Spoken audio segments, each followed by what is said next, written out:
Disclaimer. To the Pharisees and Karens out there. How dare you? All guests on this show do not reflect the opinions of the host. The purpose of this show is to have interesting conversations, stretch our minds, and grow. Not what we want. If you are looking for an echo chamber, viewer and listener discretion is advised.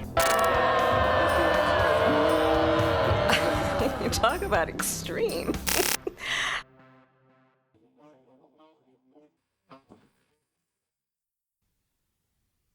What is happening and what is up? Hold out your glass, because we're about to fill it up. Join us as we travel and explore the vast unknown.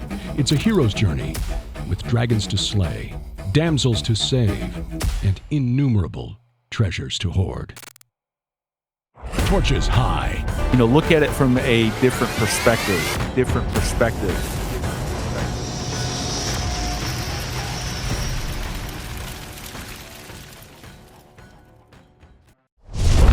Hey, what is happening and what is up? Hold out your glass, because we are about to fill it up.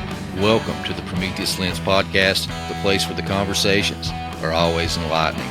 I'm your host, Justin, and here we like to use the allegory of the Prometheus Lens to take a second look at everything. Hey guys, if you're new to the channel, welcome to the hero's journey. Be sure to hit that like button and hit that subscribe button.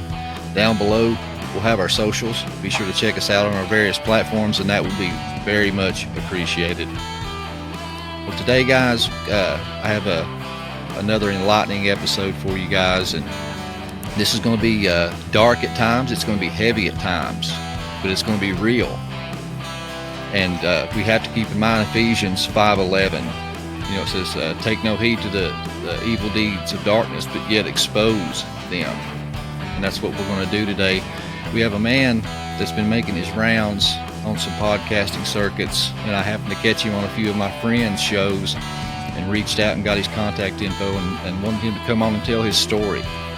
He has a very dark story at times, but man, what a U-turn it happens in his life, and light comes bursting in. It's just an excellent testimony. So I want you guys just to sit back, relax, and enjoy this journey. But I'd like to welcome to the show Zachary King. Zach, thank you for coming on. Thanks for inviting me. Glad to be here. Well, for those that's not heard you speak on another show and they're unfamiliar with you, go ahead and just give us a little introduction and synopsis of who you are and what's going on in your life. Well, if you want, I can give a Reader's Digest version of my talk. Yeah. And then you can just blast away with questions if you want. Yeah, that sounds good. All right. So at 10 years old, I was wondering, is magic real? Is this something anybody can do? And my Baptist preacher and my parents said, no, it's fake. It's false. Magic isn't real. Now, as a side note here, there's 33 verses in the Bible that tell you not to do magic things. You've read, thou shalt not lie. It's in the Bible once. Thou shalt not kill? Once. Thou shalt not commit adultery? Once. All the major things in the 10 Commandments appear one time. But thou shalt not do magic things 33 times.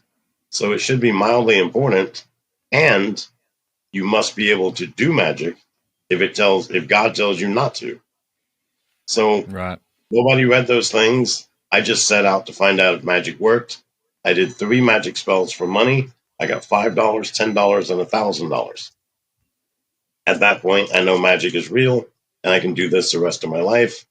At 11 years old, I became the victim of a sexual assault at school at the hands of a female teacher. Now you hear about it every day, but this was 1977. Nobody knew about it. 1978, I was 12, and I used to play D&D all the time with a kid. He disappeared. He came back, and it turned out he was a satanic recruiter. Recruited me into a satanic coven, and in that, I got to try cigarettes, cigars, marijuana, pills, ecstasy, alcohol, everything for the first time. Got in child pornography, and was in that till I was 16. When I was 13, I sold my soul to the devil, and became an official Satanist. At 14, I committed my first assisted abortion.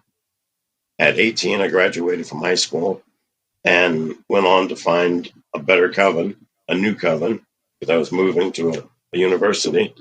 And I joined the World Church of Satan. And I was at 18. At 21, I became the High Wizard.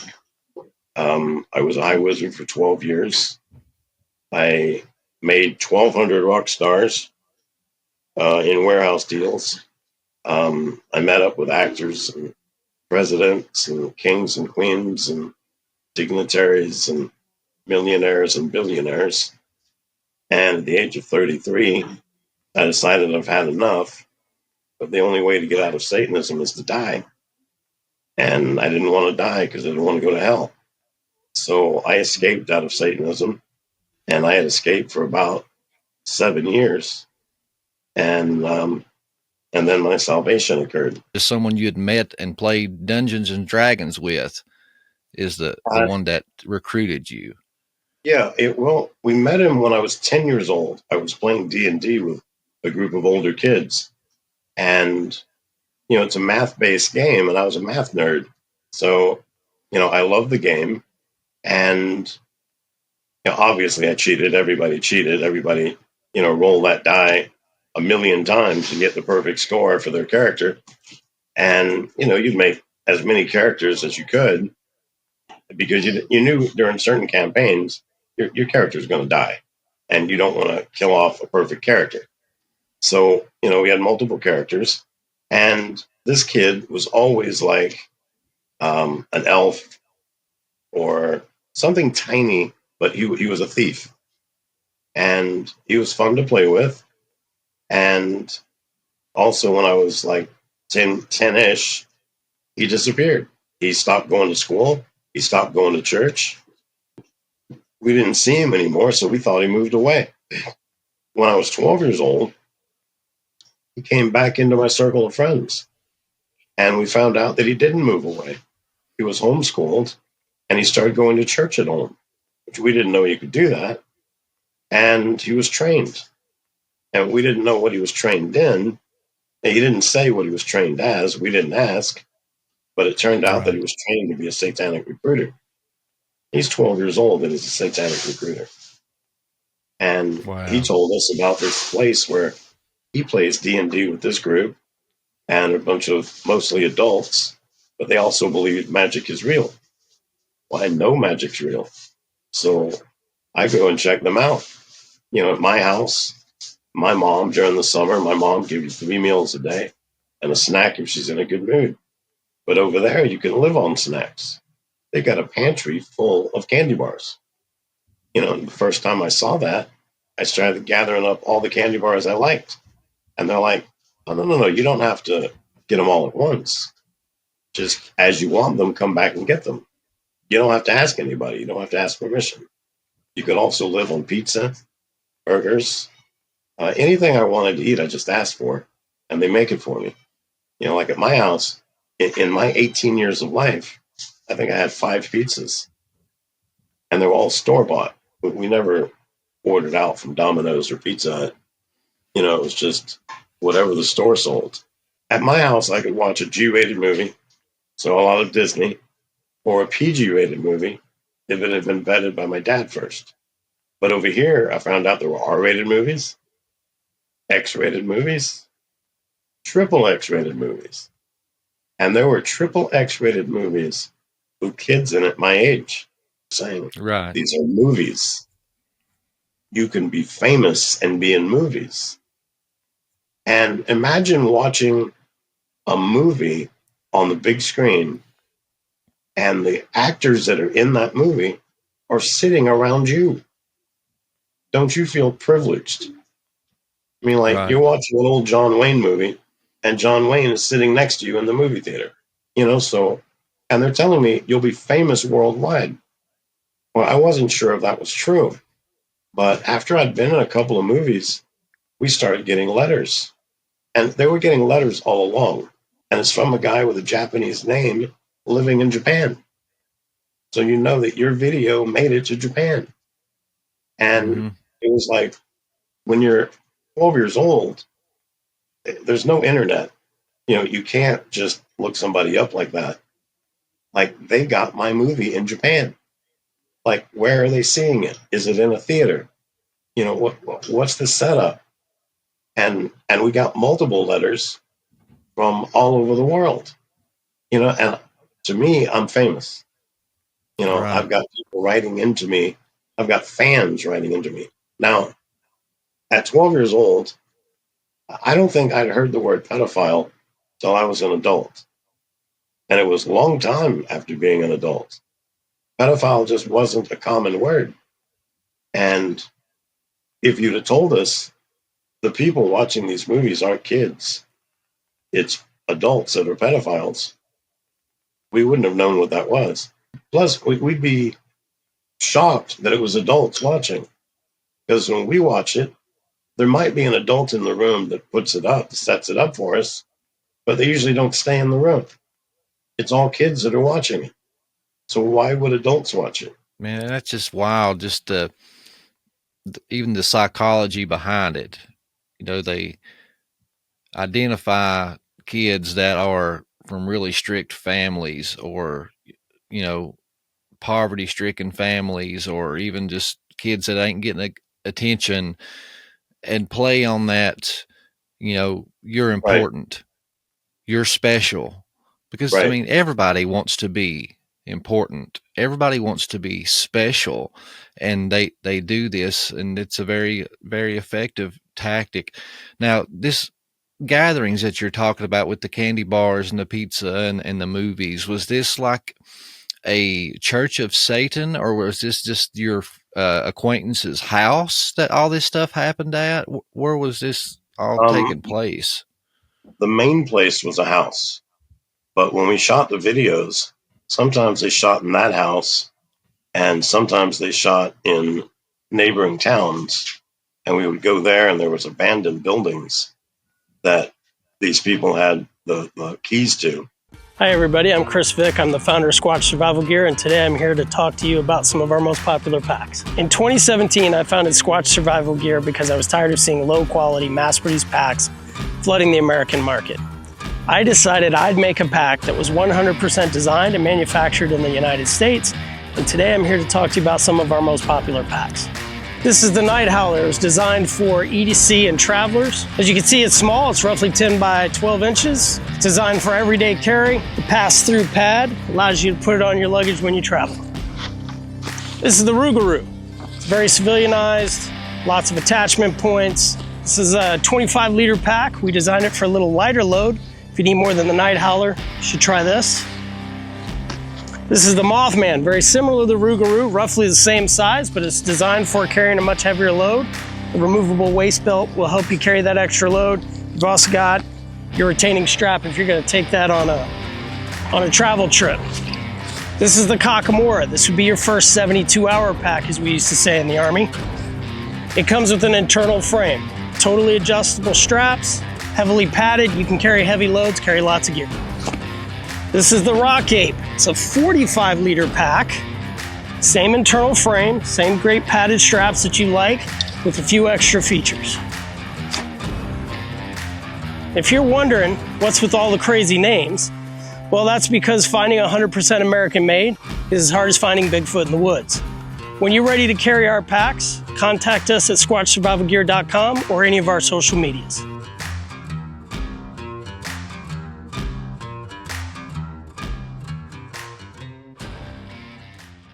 Also, I think all 12, were Freemasons.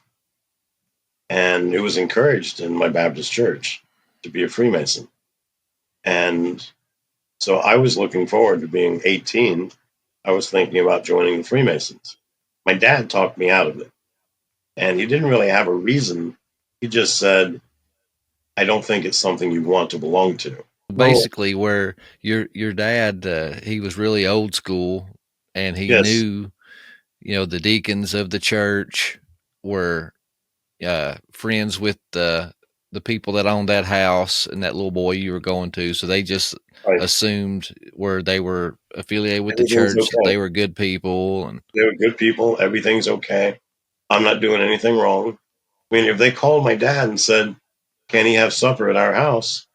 My dad's like, sure, just send him home by this time, or can your son spend the night?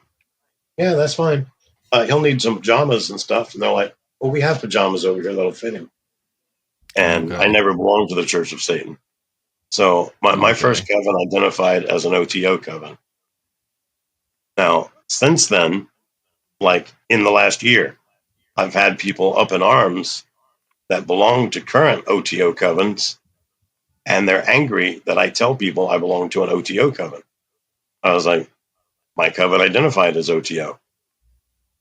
I can't help what they identified themselves as. Because they say OTO is not involved in illegal practices. Well, if OTO is as evil as they claim to be, they're involved in murder, sacrifice, because that's what they do. That's the OTO. That their first famous member was Alistister Crowley. I was at a sleepover when I was 12, and I got up during the night to go to the bathroom, and I saw these two people sitting in the living room in black robes. And as I walked up to them, I'm like, what are you guys doing? And they got up and walked away. I went to the bathroom, went back to bed, didn't think anything of it.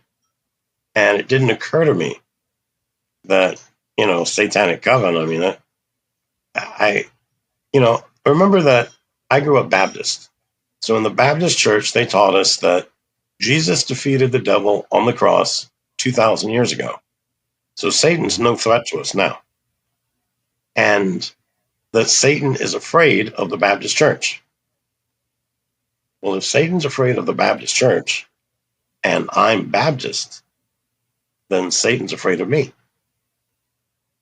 So if some of these things I'm getting, I'm not supposed to have, maybe Satan's afraid of me and he's trying to make me happy. But I'm taking drugs. I'm drinking alcohol. I'm looking at pornography, and I'm starring in pornography movies. Yeah. I know that if I tell my dad, hey, Dad, guess what? I see naked girls every day, and on the weekend I have sex with them. I know that will all come to a crashing halt. Yeah. I'm enjoying what I'm doing. And if I want to keep doing what I like to do, I know I can't tell my parents. I, for the most part, can't tell my friends away from this group. Like, I have church friends that are also coven friends, but I have church friends that are non-coven friends. I know I can't tell them. I've got school friends that are also coven friends, but I've got more school friends that are just school friends, and I can't just tell for the them. Inner circle. Right. It's just for the inner circle. So I'm late in 12. I'm about to be 13. And this older kid runs up to me and says, you're in a satanic coven, right? And he takes off. And I just laughed it off. I thought it was the funniest thing I'd ever heard. Clearly, I'm not in a satanic coven. But after a couple of weeks and seeing these people that were in their black robes at night and thinking about everything I get to do, does this all seem like something Satan would do? What do I have to do to join? Well, there's 13 steps involved in becoming a Satanist, and I've done almost all of them already. All I had left to do, I had to slice my left thumb and bleed onto a document, the 5-page document, and I have to sign my name in 3 places. The blood of Jesus washes away all sin, but not mine. I sign my name to that. With all of the recent changes in the political and financial markets, there has never been a better time than right now to invest in silver and gold. When governments simply print billions of dollars in paper money in hopes of solving financial shortfalls, you know that it is time to buy and hold assets of true and lasting value. Free information is available to you right now by calling 888-747-3309. Whether you are a new investor or you're interested in preserving the value value of your retirement accounts, we make it easy for you to make smart decisions for your financial future. The specialists at Cornerstone are here to serve you, work to satisfy your retirement goals, and communicate with respect. Call us right now at 888-747-3309. That's 888-747-3309. Or visit us online at cornerstoneassetmetals.com. That's cornerstoneassetmetals.com. Jesus died for everyone, but not me. And I signed my name to that. And on the final page of a 5-page document, I agree to sell my soul to the devil. And at that time, I don't even know that the devil's real. I don't know that hell exists. And I don't know if it matters. Do I even have a soul? But I agreed. Now, when I'm in my conferences, I usually have somebody sitting next to me. And I say, how many people in here believe you can sell your soul? And generally about half the room raises their hand. So then I ask the person sitting next to me, what kind of car do you drive? Well, one of them owns a Honda Pilot. And I said, all right, who in here can legally sell me this person's Honda Pilot? When people ask for confirmation, did I say legally? Yes, I said legally. Can you legally sell me this person's Pilot? No. Why not? Because it doesn't belong to us. Right. That's the same reason you can't sell your soul. You don't own it. God died for you. Jesus paid the ultimate price for your soul. You don't own it. You can't loan it. You can't lease it. And you certainly cannot sell it. You might have heard that Satan is a liar. I am here to confirm. Deception. I am here to confirm. If Satan tells you good morning, get a second opinion. I signed the document, and then pretty close to the next day, I'm at a large coven meeting, and we met at a farmhouse. And we have a large baptismal font that looks like a skull of a demon. And you climb into that in a white robe, signifying you're losing your innocence. And it's filled with human blood, human urine, and pig's blood. And it's full submersion. You come up and you go into another room, take a shower, and come out in a black robe with the cowl raised up. And it signifies you've been baptized into a world of darkness. And you sit in a chair with a crucifix inside of a wheel, and then you spin the crucifix upside down, signifying human sacrifice. And you put your hands on the arms of Jesus, and they read the document you signed the night before. You show your thumb so they can see that it's your blood that you signed in. And then you break the arms downward, denouncing Christ. And they say that this document is forever entwined with this wheel and the crucifix. And that when you die, you're going to hell. And then there's a big party to celebrate. And then you're given the robe of your choice, which most people get the black robe with a red inverted pentagram. But the robe I want is the red robe with the black inverted pentagram. And that's the mage uniform. It's the official magic practitioner of the Coven. Anybody can practice magic, but if you practice the official magic of the Coven, you wear the red robe and you're identified as the mage. Now, what I noticed also is that no matter how young the mage is, they're listened to. And there might be an 8-year-old mage, but he's listened to like he's an adult. And I wanted that because I'm 12 years old, or this time I'm 13, but I'm used to no adults listen to me. Yeah, more the power. No matter what I say, nobody cares. Even when I'm in school, if I say something, there's a good chance that the first 8 people to answer the question, the teacher don't hear that. They hear the 9th person. You might have the right answer, but you're not the person the teacher hears. And I felt important when I became the mage. I felt listened to. I also noticed that when I was at school, people now listen to me, even though I'm not wearing the red robe, and nobody there knows I'm the mage except the satanic kids that are in my coven. But now suddenly I say something and the teacher notices me. And I thought it was because I was the mage. Somehow that made me important. I got my first magic spells out of the original TSR gaming books. And then I started going to the library, and they did have spell casting books back then. They were from like the 1950s. And there was a couple of books from Gerald Gardner. I'm looking at spell books and just memorizing everything that I can, learning everything that I can. I was like absorbing magic like a sponge. Your personal magic book is called your Book of Shadows. So everybody shares with me their Book of Shadows. So like in a Book of Shadows, let's say a love spell, for example. It's the most common spell. So I do my love spell a certain way, but you might do a love spell differently than I do. And so I read your love spell, and I like some of the ingredients of yours. So I borrow from yours. And then this girl over here, she does love spells a totally different way. But they work. Well, mine work and yours work. How does hers work? And so I look at hers, and she's got a couple of ingredients in hers that we don't use, but she swears they work. So I'm going to try a spell in her book. And if it works, then I'm going to take that spell. And if you're sharing your Book of Shadows, you don't care if somebody borrows from you. You know, everybody's doing spells their own way.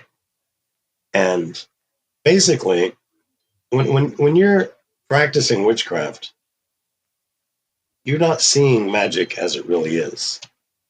You're seeing you have your knife or your dagger. It has an actual name, but I haven't used one in over 30 years, so I don't remember the name. And so you have a dagger. You have parchment, paper of some kind. You have a pen or a quill. You have different colored candles, depending on what you're doing. You want to have definitely a black candle because you're doing something evil. But you could have a white candle for balance, and you could use a red candle. And if you're doing something for money, then a green candle, or something else, you're doing a yellow candle. You know, different things, different colors for different things.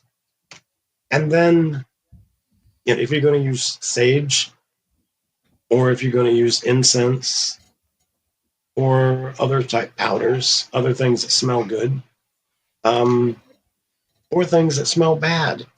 It just depends on what you're trying to attract and what you're wanting to do. Most tables have a skull. It's usually a fake human skull, but some people have a real human skull, and some use a real animal skull. So, and then once you do this stuff, then there's an order to what you do to make your spell come true. And everybody tries their spell. Say there's 12 steps. So you try it one way, and you wait 48 hours and it doesn't come true. So then you try it a different way, and you wait 48 hours and it doesn't come true. And you do it a different way. And eventually you do it and it works. So you lock in that method. And we used to hear a lot of demonic stuff at night. And I would also have dreams of my past, except I would have a dream of my porno past, but in the dream, there's a mirror in the room, and I see myself in the mirror, and I'm with a child, but I'm an adult. I'm the age I am in reality, and the dream is a memory from my past. And I'm struggling to wake up because I know this is a dream. I'm not doing this in real life, and I don't want to do this in real life. And when I finally wake up, my heart's pounding out of my chest. I feel like I'm having a heart attack, and I don't want to go back to sleep. No. I was the High Wizard. There's between 2 and 5 of us in the world. That number could be as low as 1 or as high as 10. So at any given time, I might have been the only one high wizard out of about 7 billion people. And you're trying to tell me that this blessed miraculous metal is powerful? This can't do anything to me. There's no power, there's no mystery, there's no mystique, there's nothing this thing can do to me. And I stick my hand out, and she drops it in my hand. Now, my intentions are, I'm going to toss it on my floor, or I'm going to slam it on my counter, and I'm going to tell her that it's worthless. This has no power. There's no mystique to this. This can't do anything to me. And if she gets offended, I don't care. You're insulting me to my face. How dare you insult me to my face? And she drops this miraculous metal in my hand, and I clench my fist around it. Because, back then, I could touch a feather and tell you, oh, this has a spell of protection on it. Or I could touch an amulet and tell you, this has a death spell on it. I'm clenching my fist around it, all ready to tell her these things, except when I clench my fist around it, my store and my mall completely disappeared. They're gone. I'm standing in a darkened void. And this voice of Marianne Wickman is still talking to me. She tells me about the magic spell I did last night. And that's of the devil. Let's go back to, I might have been the only one high wizard out of 7 billion people. I didn't have the power to give somebody a worthless gold-colored piece of tin, transport both of us to a darkened void, and know all their sins. Her magic is stronger than mine. If I attack her, she'll destroy me. I don't know what to do. I'm terrified. The replay of Moses and the magicians in Exodus, it sounds like. I'm starting to sweat. Well, Zach, man, I thank you for coming on and telling your story and giving people just a glimpse into that life, and that it's real. It's not something that's just talked about in a book because it sounds good, and the Right. yin, the yang, the dark, the light. No, this stuff is real. It's going on all around you, and you just have to be vigilant. Remember also, my words of wisdom, you cannot sell what you do not own. If you think you sold your soul to the devil, go to confession, give your will back to God. Mm-hmm. And if you're having spiritual warfare issues, do you post my information on your screen anywhere? Yeah. I put links and all that stuff down in the description. All right. If you can put my website, and if you have my phone number, that, and my email address, I will, anybody that's got spiritual warfare issues, call me, text me, email me. I'll help you in any way that I can, including if you need exorcism. If you tell me where you are, I can help you get exorcism or deliverance. Well, guys, if you get one thing from me, from my perspective, what I really took from the talk is, if you follow me on the show, I believe in supernatural and that this stuff's going on. So, but one thing as a parent that I took from your story, Zach, was, if I could say one thing to parents, is don't be afraid to be the bad guy. You can't be their friends and their parents at the same time. So be involved in your kids' lives, know who they're hanging out with, and be that creepy parent. If you even if you know somebody and they're going to their house, stop in just random at some time during the day or night and bring a jar of cookies or some pizza. Be like, I thought you guys might want this, just to check in on your kids, and you got to keep a watchful eye on them, because just as Zach said, he knew what he was doing was wrong, but it felt good. He was having a good time, and it's just kids are human. And also, you are not your kids' friends. yeah. Your job as a parent is to raise them right and to get them into heaven. Sometimes you got to play detective with your kids. Yeah, let the little fish go to catch the bigger one later. Right. And you never know what you might find in the kids' room. Now, those drugs you find might be their friends, or it might be theirs. Yep. You'll know be who open they enough are. to know your kids are not the saints. You know, everybody wants their kids to be like, oh, it's this kid down the street, since she started hanging out with her, that's when all this started happening. It's her fault. No, your kids are just as guilty too. Right. Man, thank you so much for coming on, and definitely I'll get with you and get the links and have those down in the description. And definitely want to next time we talk, let's dive into the dark side of the rock and roll. Yeah, my wife says the more stuff that comes out in the news, the more it adds legitimacy to my talk. Yeah. Yep. Especially the past couple weeks. Mm-hmm. Yep. Guys, what's happening? Hope you enjoyed that highlight reel. Hey, if you want the full conversation, be sure to go down to the description. I have links to the Spotify and Apple RSS feed. Go there, click the link. It'll take you to my RSS feed, and there you can enjoy the full conversation. Torch is high.